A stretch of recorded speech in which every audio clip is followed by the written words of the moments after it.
I started looking for mocks here and there. I came across the BYJU'S Exam Prep website. There were a few scholarship mock tests. So I registered for one of them. I got a really good performance percentile in that, and I got a scholarship for the mock test series. Learn the strategies also, not just solve all the questions, but what to leave as well. The exam time, there will be a couple of questions that will just make you sit. I would recommend to the upcoming aspirants that very important to understand which questions to go for, which not, and that can only come with the help of mocks that you give.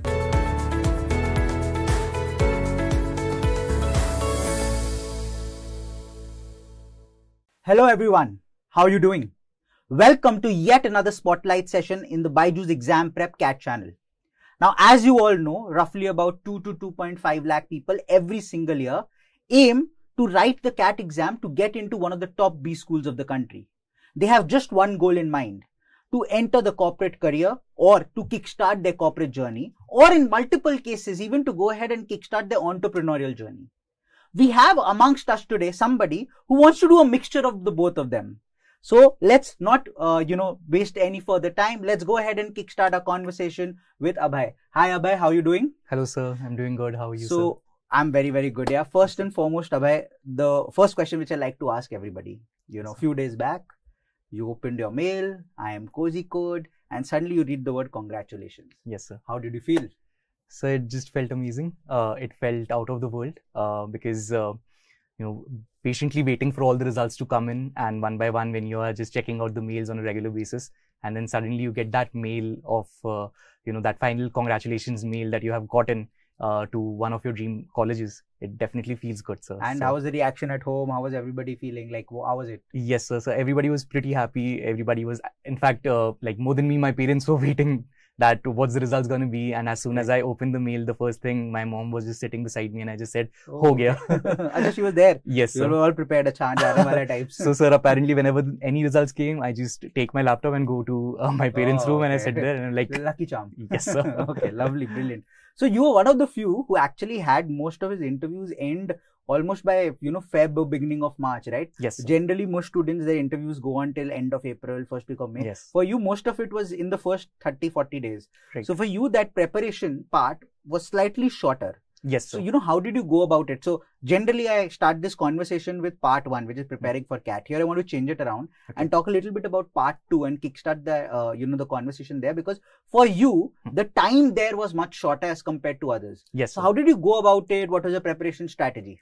Right. So once the CAT percentile was in, I was really happy with the score and everything. But then the next step was to go ahead and start with the preparation for the GDPI. Correct. So I got in touch with the BYJU'S team. I got in touch with you and got the first basic guidance on actually how to start the entire process, because I was apparently very confused specifically for the GDPI part.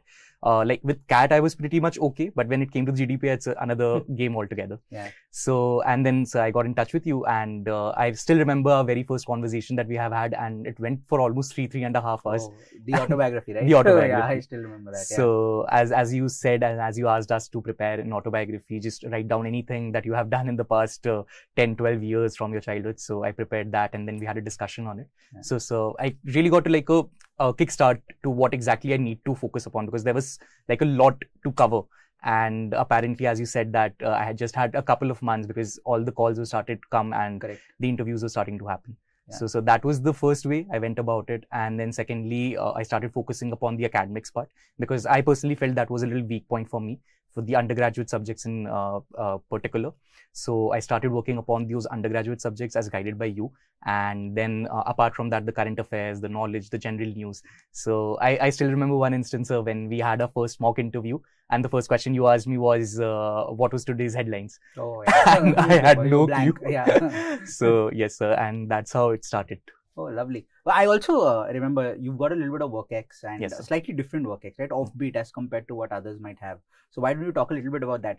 The DESIG was very similar to what others might have, but the kind of firm was slightly different. Right. So why don't you share a little bit about that and, how you prepared for that part of it? Because that's a different sector altogether, and it would have required certain different kind of preparation as compared to a normal, if I can call it a normal sector. Yeah. Agreed, sir. So I was fortunate enough, as soon as I graduated from college, I got this opportunity to work at Your Dost, an emotional wellness and mental health startup. So I was provided with the position of a marketing manager, and my role was to head a particular business unit under Your Dost. That was Your Dost Academy.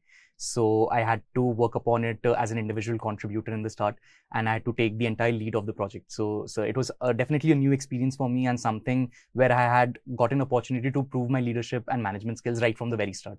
So it was a beautiful journey, sir. Like initially 6 months, I had to go through a lot of details, like basically experiment every another 15 days. Something new, something related to marketing campaigns, something related to sales. All these things were, bombarded on me. So on job learning. On job learning, yes, sir. And after 6 months, apparently I got a little comfortable with the process. I understood that this is what we need to do. This is what some tweaks and some changes can help us grow further. And that's how it went ahead. So it was a beautiful journey, and I definitely got to learn a lot. Yeah. And you also have a little bit of entrepreneurial experience, right? Yes, in your undergraduation days, stuff that you've done, that would have surely helped. Yes, sir. I want to delve a little deeper into what that was all about, for students out there to understand what is that little hatke thing that you can do when you're in college as well. Right. Yeah. So, my thought process since I have joined college, I have always been inclined towards entrepreneurship and basically doing something of my own. So, as and when I joined Bachelor's of Management Studies in Delhi University, I got this kickstart that yes, this is now my platform. This is something that I can do. So, I joined the e-cell of the college, and I started working upon a book selling platform, basically by the name of Bookopedia. And therein, we basically wanted to connect various book vendors that were situated all across the Delhi NCR and connect them with students all across DU and even further from that. So basically, we were trying to bridge that gap that you yourself can order books online at a very affordable rates. So our focus was to sell secondhand books to all these students, and we got a great response. And more than that, sir, I personally got to learn a lot. So that was something which was very helpful for me. And so second thing that I did was an edtech startup that I worked upon. It was about, the name we initially had was All India Business Conclave, which we later renamed to the Skill Store. So the whole idea behind that was to bridge the gap between students of classes 9 to 12. Before they get into a college, they should know the very basics that is required when you get into a college. Very simple things such as CV making, resume, LinkedIn, even personal branding, a little bit of, and B plan, how to work upon a business. So in fact, many of your peers would be thinking about that even right now, right? Because yes, CV making, resume making is something that you all will do over the course of the next 3-4 months. Sir. Yes, you have to freeze your CVs, if I'm not wrong, by end of July or beginning of August. Yes, sir. So next 3 months, I'm sure you can share a lot of these tidbits once you go to college as well with a few of them. Definitely, sir. Right? Yeah, quite interesting. So this was predominantly part 2. I think your previous experiences made it a little interesting for you to have something to talk about, which is going to be slightly different from others. Right. But let's come back to part 1. Let's come back to the journey. So first and foremost, you've had an entrepreneurial experience. You were working at Your Dost. You were hands-on there. You were learning a lot. Yes, sir. Why did you suddenly think of MBA? Why did this kida of MBA that generally comes up in the youth of, yes, in the youth these days? Why did that come into you? Yes, sir. So this reminds me of the this question that has been asked to me like 10 times Why MBA? in all the interviews. So like apparently I have that prepared, but being very casual here right now. Let's be very informal. Yes, sir. So for me personally, I have born and brought up in a business family, and I've seen my parents working hard at a business, doing the basic stuff that a business requires. And that is something that I have seen growing up, and that is something that I've learned and being very passionate about it, which is why I wanted to try my hands through these entrepreneurial projects. Then since my domain was marketing and I've always been interested in that, I joined this firm. But then so overall, later I realized that an MBA is something which can actually give you an edge in terms of your learning. And for many, it's about placement, it's about getting a good package. But for me, I personally believe that's a byproduct. For me, it's more about the learning, the entire culture, the networking opportunities that you get, and the more number of people that you get to meet. Or from a place like IIM Kozhikode, where people are coming from all over the country, you get to learn so much from your peers. Some have work experience, some are freshers, some are good at something. So for me, sir, the entire MBA is about living that journey, living that life, learning as much as I can from that, and then utilizing those learnings in my practical experiences going ahead. So that's formal answer ho gaya. You can copy this in your YMBA if you are looking at a YMBA answer. But I get what you're coming from. Predominantly, yes, what you've seen firsthand, yes, and what you experienced firsthand as well. Seen at home and experienced, yes, it while getting your hands dirty in your own startups or at Your Dost. I think that kind of filled up filled you with passion कि ठीक है कर रहा हूँ पर और कुछ सीख भी सकता हूँ and I can go ahead and apply it. True. So lovely. So you decided ठीक है MBA करना है. So let's talk a little bit about the MBA preparation journey. So you know you had to write CAT or the other entrance examination. So how did that journey start? How did you go about in your preparation? And what are some of the things that you feel were very important in ensuring that you get the percentile that you eventually got? Right, sir. So, sir, I started with my journey somewhere around in the month of July last year, and I had only 5 to 6 months with me. So I had to make sure that whatever I'm doing my level best, because initially the time was a little less, and I didn't want to compromise on anything. So I had this mindset that I'll give my 100% to my preparation. So I have always been a firm believer of self-study, and this thing has been instilled within me by my parents also, because I have never taken coaching during my school days, nothing. Oh, lovely. So that is something that my parents have instilled in me, and I was confident enough that yes, I think I can do it, I can manage. So I started my self-preparation journey, purchased books, went on YouTube and did some stuff here and there. And then, so over the period of time, I realized that yes, I am able to get to there. But in order to actually gauge your performance, it was very important for me to give mocks as well. So I started looking for mocks here and there. So apparently, I remember I came across the BYJU'S Exam Prep website. So I evidently remember that there were a few scholarship mock tests, all open mock tests. Open mock tests. Yes, sir. So I registered for one of them, and touchwood, I got a really good performance percentile in that.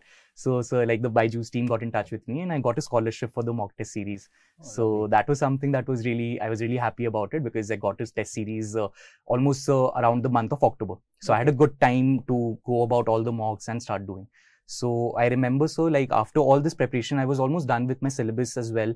And now I just have to understand that what are my weak points and what I need to focus more upon. And that came with the help of mocks. So I still remember, sir, the mocks, so basically, sir, till then, I guess 10 mocks or something were already open.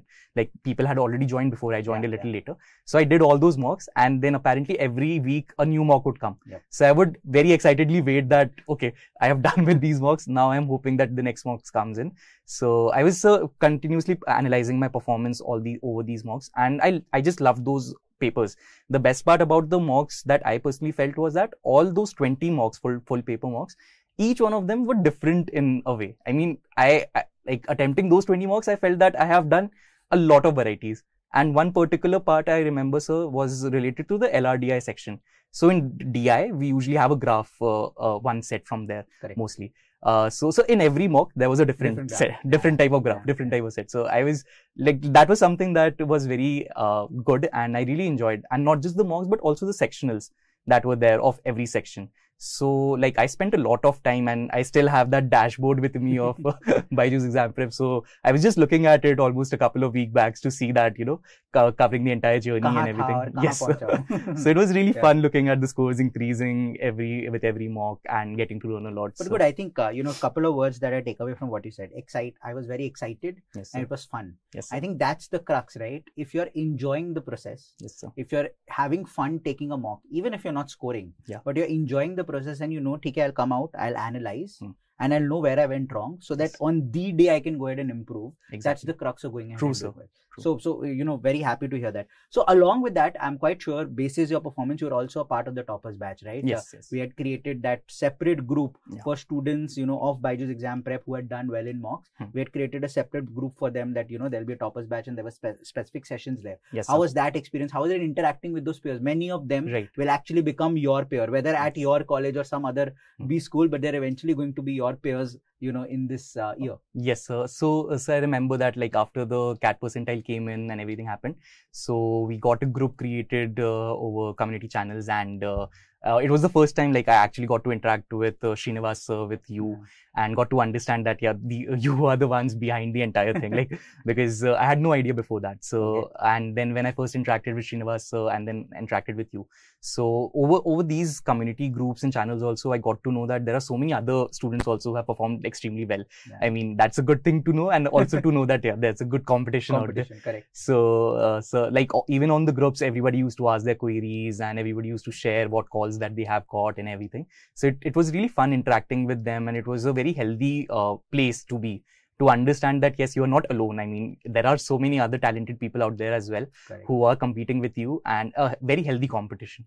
And I remember, sir, a couple of sessions that were done by you, by Srinivas sir, and talking about the nits and bits of your like basic GDPI fundamentals, how should you go about it, and continuously interacting with us over, you know, chats as well. Like we used to put in silly doubts. So no doubt is a silly doubt. I always state that. Yes, sir. And you guys were very frequent, like to reply as soon as possible. So that was something I clearly remember from my experience. It was fun. Lovely to hear that.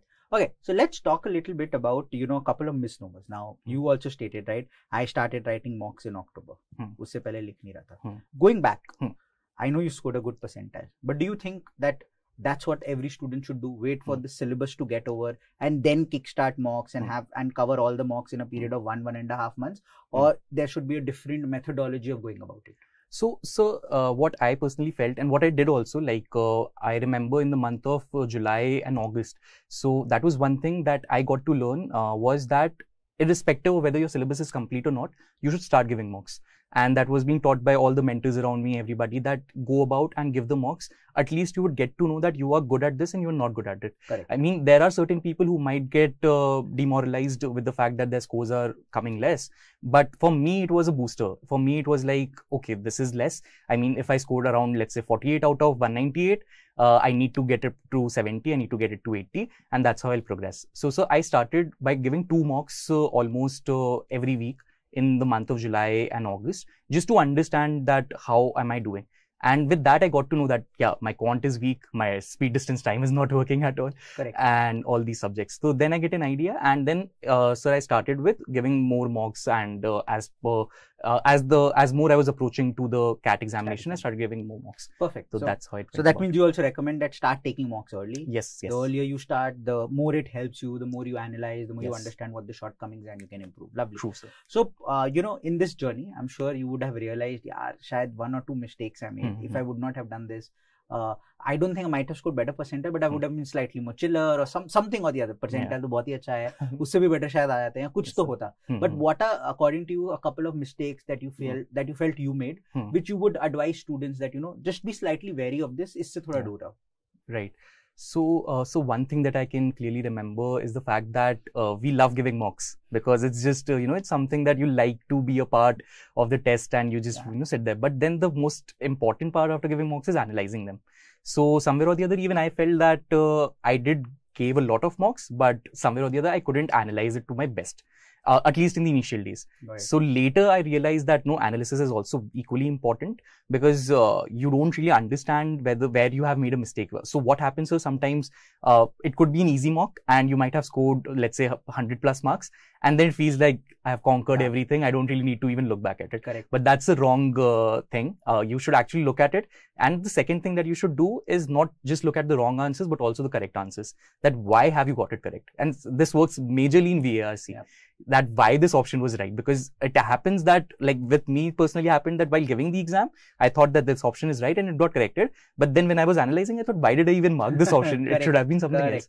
So just to understand that crisp, and I remember that in the BYJU'S test series also, when I used to analyze the mocks, so it was a proper explanation was also given for the VARC questions, that even if it is correct, then why it is correct, and even if the other 3 are wrong, why is it wrong? So that is something, so I personally feel is very important, and every student should focus on that. Lovely. So as a part of the mocks, did you also go through the video solutions? And in some of the open mocks, we also had these video attempts, you know, that we had taken full length mocks, just to give you all an understanding of what an actual experience of writing a mock is. And, you know, even we can go wrong and even we can make mistakes. So chill, don't be too worried and go about it. So how was that experience? Yes, sir. I remember, sir, for a couple of mocks, specifically open test mocks, because in open text mocks, I remember the number of takers were very more. And you get to understand your performance better. So I remember when the video solutions used to come up. So it's actually good to see the teacher solving it. And when like, obviously there are times when there are certain questions which doesn't strike in the first go.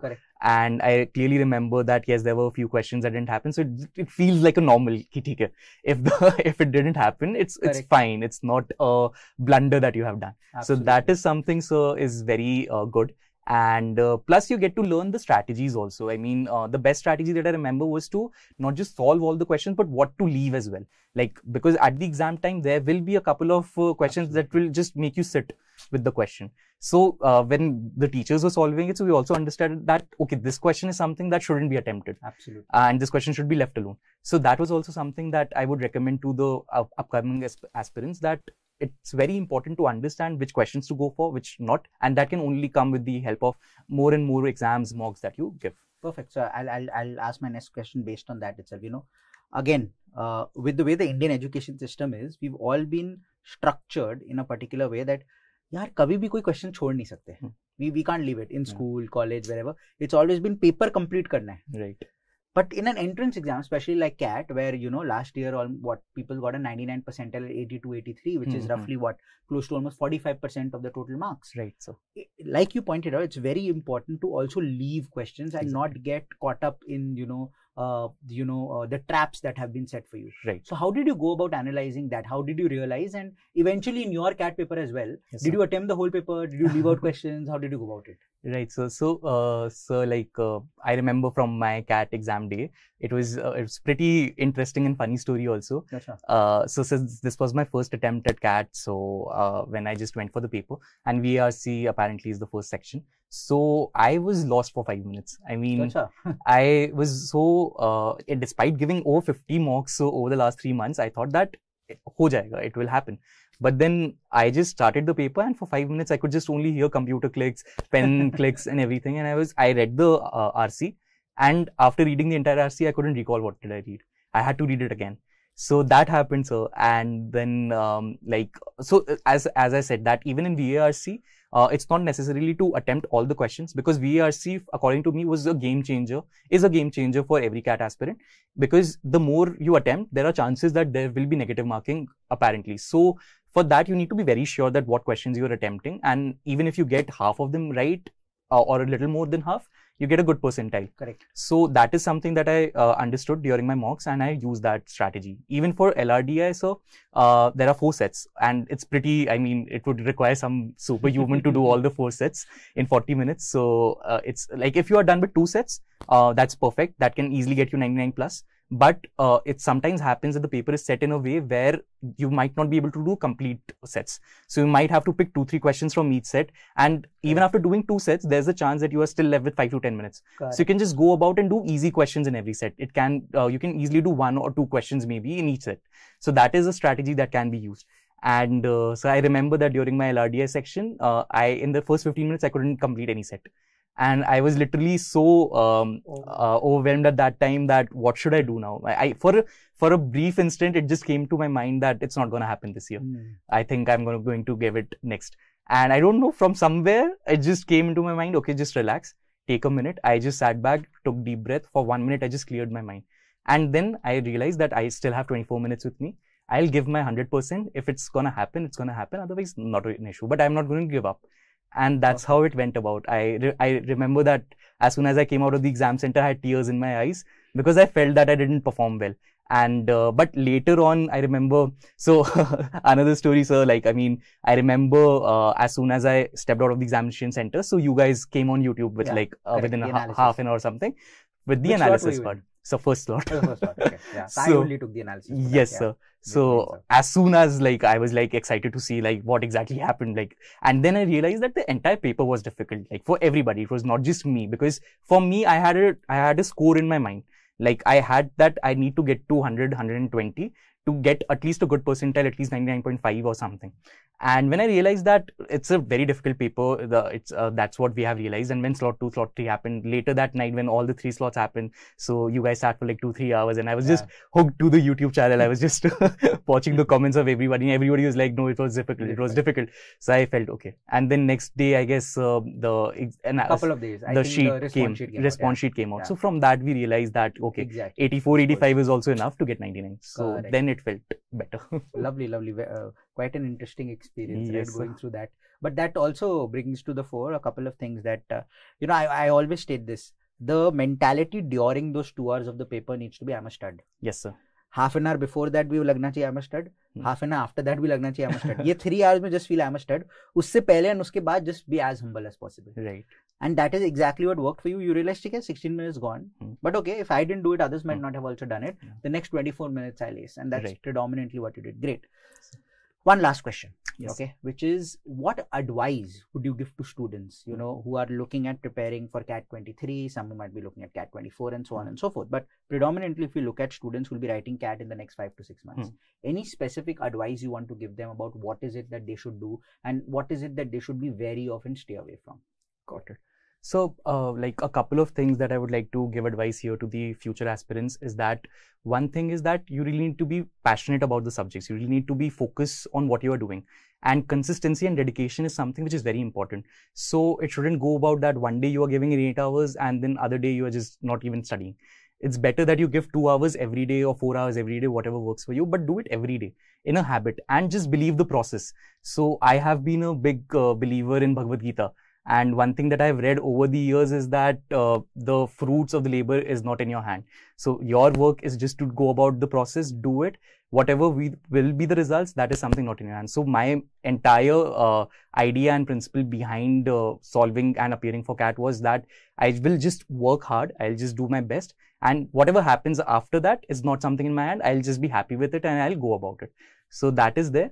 And one thing, sir, I remember that I say for mocks specifically is that my idea behind every mock, not the initial ones, because initial ones was just to get you ready that what exactly you want to do. But for the later ones was that every time I sat for a mock, I made sure that I'm going for the CAT exam. Like, this is my exam. This is the only 2 hours that I have. And this is 27 November. This is where I have to do my best. And every time when I sat for a mock, I had this mindset. But when I sat for the exam day, I had this mindset, this is just another mock that I have to give. So that is something, so Perfect. I perfectly I think I couldn't have said it better than that. That's exactly, I think, spot on.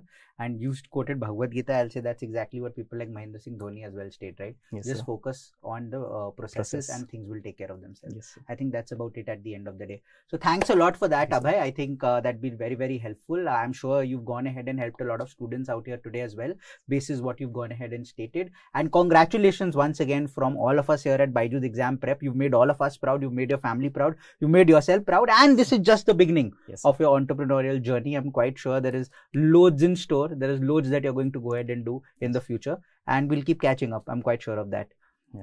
So that's it from us here, friends. I hope you all had a very, very interesting time and are motivated by what Abhay has stated today. A lot of takeaways from what he stated. If you missed some of it, go back, pause, listen to it, write it down, stick it on your walls, Go ahead and consider those to be the mantras of success. Just come directly from the horse's mouth, if I can state so. It's been a pleasure talking with Abhay, and I really hope that next year some of you all would be seated here in Abhay's seat, having a chat with me and looking forward to find Abhay as your senior in college. That's it from us right now. See you again very, very soon. Bye-bye.